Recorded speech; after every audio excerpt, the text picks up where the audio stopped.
Got a question for you. Have you ever thought about which tool is the most important in your shop? Is it the tool you use the most?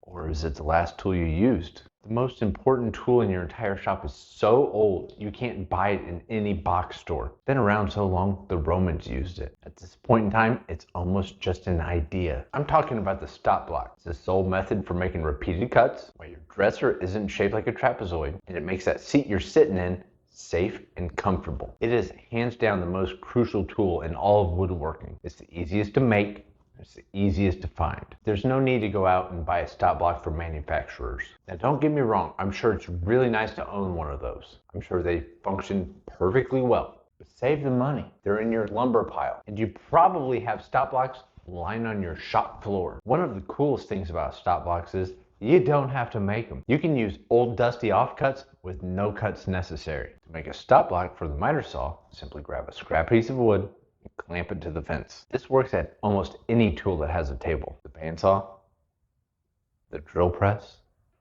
Now let's go back a step because things are a little different when you're cutting long boards to the same length. At the miter saw, you gotta add support and improvise a stop block. In my case, I made this thing out of red oak offcuts from this coffee table I made and added T-track to my workbench. Add a few toilet bolts, washers, and knobs, and you got yourself a permanent adjustable stop block. This covers almost every tool in the workshop. But what about the table saw? Well, the fence is an adjustable stop block for rip cuts, but a stock miter gauge isn't large enough to safely clamp a stop block to for cross cuts. If the piece you're cutting is large enough, you could just clamp a stop block to the saw's table. But if it's too short, you're going to have to modify your miter gauge a bit. Find a long board and mount it to your miter gauge with 2 screws to the back. Then clamp a stop block to it. If you have some T-track lying around, you can get a little fancier and make something that looks like this. My point is, stop blocks are all around you. It could be an offcut that's been collecting dust for months, or something a little more elaborate that you plan on using for a long time. And if you're working in a mobile workstation, you can move that station and turn